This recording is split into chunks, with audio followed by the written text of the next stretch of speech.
Dear student, आज की class में आप सभी को तहे दिल से स्वागत करता हूं। आइए आज मैं एनटीपीसी और रेलवे ग्रुप डी के लिए साइंस का टॉप 30 क्वेश्चन कराने वाला हूं, इसलिए आप लोग अंत तक बने रहिएगा। और ये जो भी प्रश्न है सिलेक्टेड प्रश्न है, मतलब एनटीपीसी और रेलवे ग्रुप डी के द्वारा पूछा गया प्रश्न है। तो आइए हम लोग ऐसे प्रश्नों को करने का प्रयास करते हैं।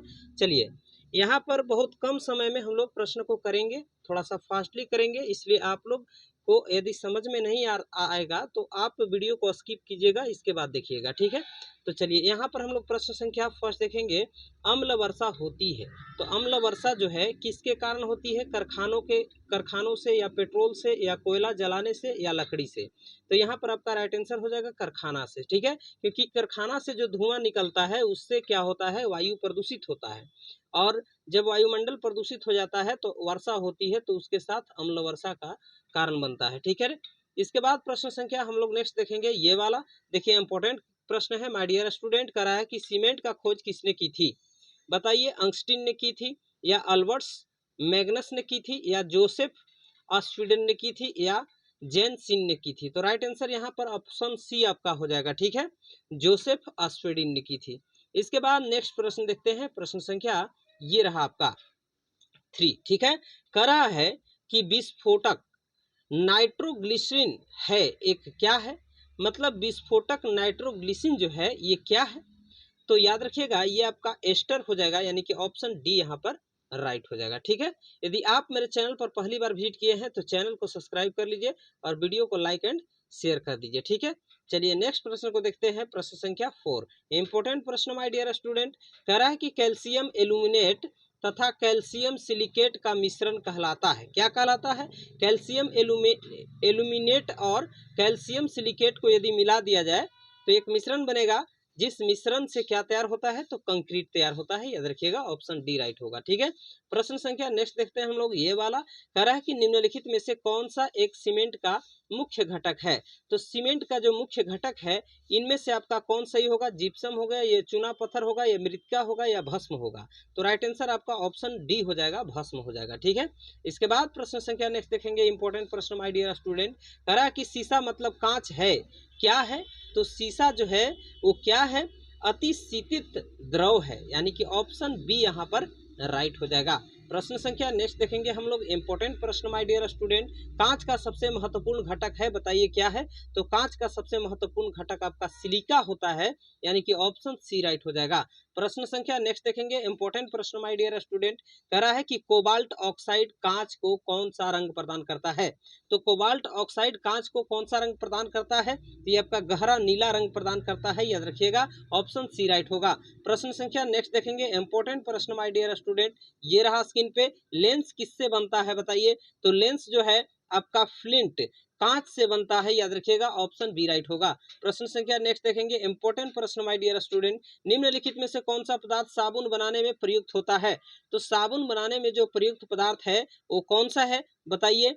वनस्पति तेल है, या मोबिल तेल है, या केरोसिन तेल है, या कटिंग तेल है। तो यहाँ पर राइट आंसर ऑप्शन ए हो जाएगा आपका, वनस्पति तेल है, साबुन बनाने में प्रयुक्त होता है। इसके बाद प्रश्न संख्या नेक्स्ट देखेंगे, इंपॉर्टेंट प्रश्न है। कह रहा है कि मनुष्य के शरीर में खून के शुद्धिकरण की प्रक्रिया कहते हैं। बताइए, मनुष्य में खून का शुद्धिकरण होता है किस प्रक्रिया के द्वारा होता है? यह आपका डायलिसिस के द्वारा होता है, या हीलोलेसिस के द्वारा होता है, या मैकेनिकल ऊर्जा के द्वारा होता है, या पैरालिसिस के द्वारा होता है। तो ये आपका राइट आंसर यहाँ पर क्या हो जाएगा? डायलिसिस हो जाएगा, ऑप्शन ए राइट हो जाएगा, ठीक है।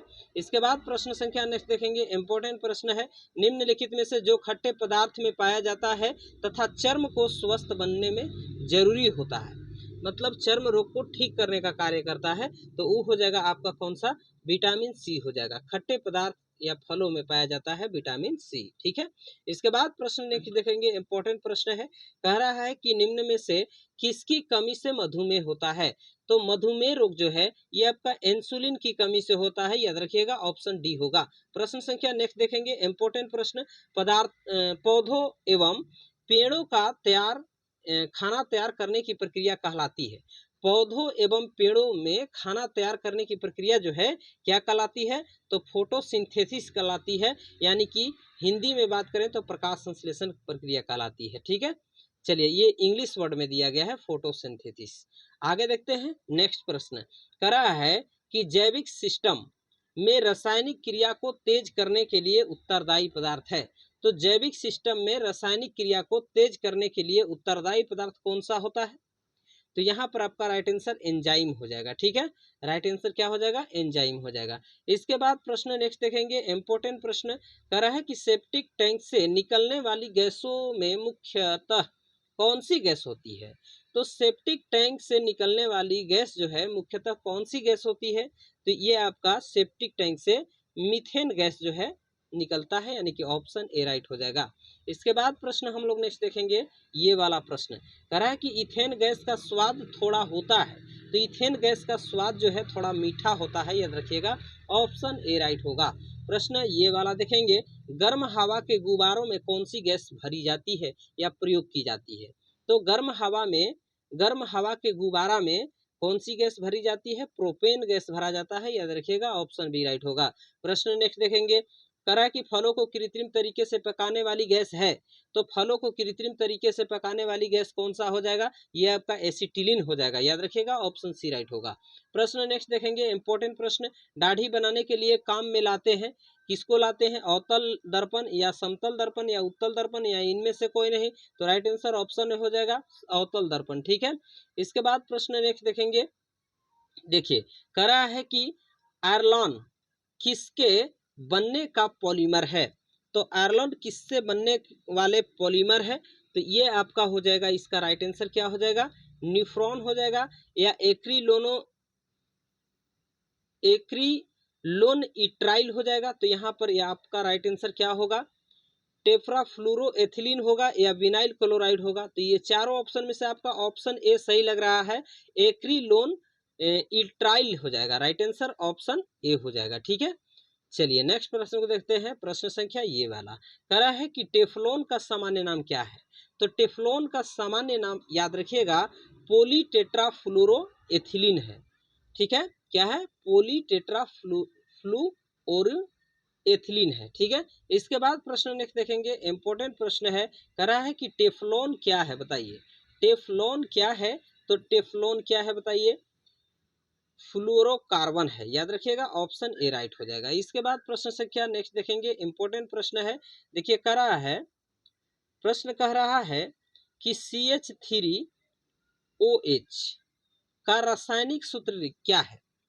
यहाँ पर कह रहा है कि किसका रासायनिक सूत्र है, ये बताना हमको, किसका रासायनिक सूत्र है। ठीक है, CH3OH किसका रासायनिक सूत्र है? तो ये आपका मेथिल अल्कोहल का रासायनिक सूत्र है, याद रखिएगा, ऑप्शन बी राइट होगा। इसके बाद प्रश्न संख्या नेक्स्ट देखेंगे, कह रहा है कि प्रकाश का शून्य अवकाश में वेग अनुमानित होता है।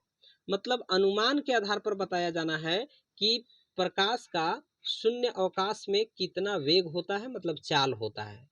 तो यहाँ पर अनुमानित चाल जो है 3 × 10⁸ मीटर पर सेकेंड, याद रखिएगा, ऑप्शन बी होगा।